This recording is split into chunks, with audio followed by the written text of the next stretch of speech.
The nation of Cameroon is oftentimes called all of Africa in one because geographically it is made up of all varying regions of savanna, coastal and marine beaches, mountains, forests, and jungles. Through the emerging industry of ecotourism, Cameroonians have used their diverse landscapes to promote economic growth. While working to preserve environmental resources, this dual-purpose business works to both protect nature while also alleviating poverty. This form of leisure travel benefits local developing communities. Ecotourism, at its roots, is a reinforcing positive feedback loop that uses nature's resource reserves in a sustainable method to both spur growth and create wealth without depleting the stock. This industry creates forward linkages for all of the members of the involved communities. Through the buildup of roads, basic infrastructure, and hotels, retail stores, and restaurants, ecotourism is contributing to the eradication of poverty. The International Ecotourism Society defines this evolving concept as responsible travel to natural areas that conserves the environment and improves the well-being of local people. This society lists 6 major factors involved in ecotourism that this type of travel is intended to achieve: minimize environmental impact, build both environmental and cultural awareness and respect, provide positive experiences for both visitors and hosts, create direct financial benefits both for conservation and for the local people, and raise awareness to host countries' political, environmental, and social climate. In relations to systems thinking, ecotourism's founding element, the environment, is the major stock that allows for flows of wealth. What is unique about this system is that the stock, although being used for monetary purposes, is not drained, but rather conserved. The outcome is a sustainable, positive, reinforcing feedback loop. With an ever-globalized world, travel is becoming a more prominent aspect of daily life that has created valuable interconnections among nations. Countries such as Cameroon, who suffer from low productivity than those of the industrialized nations, can use ecotourism to their advantage as a way to spur growth and build up infrastructure.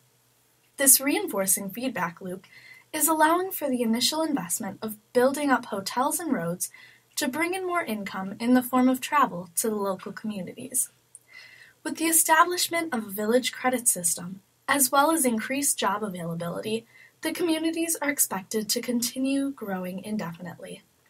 Francis E. Vieta of the United Nations stated that ecotourism generates money from natural environments by encouraging tourists to visit and, during their stay, pay for items like entrance fees, concessions, and licenses. Because the environment also serves as a source of income, local communities are given a new incentive to take care of and preserve their land. As a form of sustainable development, ecotourism advocates the protection of wildlife and the environment. In conserving the natural environment, the government, alongside NGOs, place restrictions on specific areas that are designated wildlife reserves. Although the term ecotourism has taken on various meanings, at its root, this industry is fostering trade relations. Cameroonian NGOs, such as Mount Cameroon Ecotourism Organization, act as agents that facilitate relations among the local communities and the industry of ecotourism at large.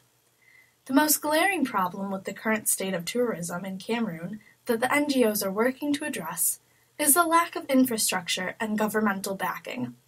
Many of the complaints and concerns are related to low standards, especially in terms of housing, such as poor hotel quality, as well as lack of business professionalism. Much of the changes needed regarding business standards and regulations, and better road access, would need to come from the Cameroonian government. During his time in Cameroon this past summer, Professor Michael Poulton reflects on the major changes he deemed necessary in order to more effectively transition Cameroon into a tourist-friendly nation.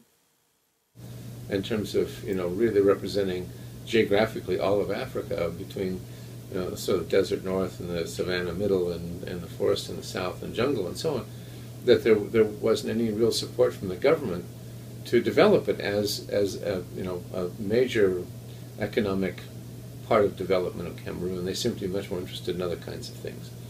So the money, the government wasn't really willing to put in a whole bunch of money for what they're going to have to do in Cameroon, which is infrastructure development.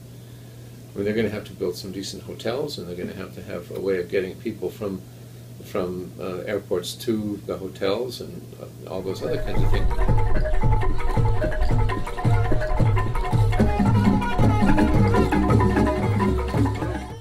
If more institutions follow in the path of high-quality hotels, such as the Finney Hotel or Seme Beach Hotel, these businesses would be able to take advantage of their surrounding natural resources. In addition to beach and safari excursions, Cameroon is also known for their tea, coffee, and banana farms. Visits to these plantations offer an insightful look into agricultural production. Other main sightseeing attractions include horseback riding, kayaking, mountain climbing, fair trade market visits, national parks and forests, and botanical gardens. This country in particular has the advantage of having 2 official national languages, both French and English, to accommodate an even wider array of travelers. In addition to economic benefits, ecotourism also holds an educational aspect, as it gives both cultural exposure and insight into a developing nation. In terms of wilderness sightseeing, Cameroon has a comparative advantage because of their diversity of landscapes. Since the coastal regions of Limbe and Boye are areas of high agricultural production, the forestry and land risks exploitation and degradation. Ecotourism provides the very foundation for changing and shaping the locals' attitudes regarding this land. Because natural resources are oftentimes not labeled with price, the inherent cost of losing vital environmental biodiversity is ignored.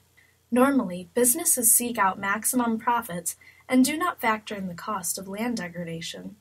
Ecotourism would shift this perception of nature and show the local communities that preserving the land can hold monetary value in that it attracts tourists. This simultaneous preservation and growth of the community is what makes the concept of ecotourism so unique. Mount Cameroon Ecotourism Organization, also referred to as Mount CEO, is the main NGO founded to stimulate ecotourism. Their motto is seeking to obtain income for village communities and the conservation of biodiversity. This organization works to ensure that the local community benefits directly from ecotourism through a village development fund. In addition, another prevalent NGO in this region is the Worldwide Fund for Nature. They are currently working to protect Cameroon's northern savanna regions that are home to many endangered species. The protected areas include the 3 major national parks, Benoye, Bouemba, Njude, and Faro. These regions are threatened by land degradation from intensive agriculture, cattle grazing, poaching, and unsustainable fishing and hunting. Tourism to these regions encourages local communities to conserve the lands so that it can retain its value. The value of the industry of ecotourism coincides with those of environmental sustainability. 80% of the 2 million inhabitants of this region depend entirely on natural resources for their subsistence. Because at its root, ecotourism promotes conservation, reforestation, and environmental education, this industry will simultaneously work to protect the biodiversity in Cameroon while still allowing for economic growth. Ecotourism bridges the gap between the environment and the economy, but the question moving forward is whether or not the agents involved in this emerging industry will create the infrastructure needed to support this bridge. There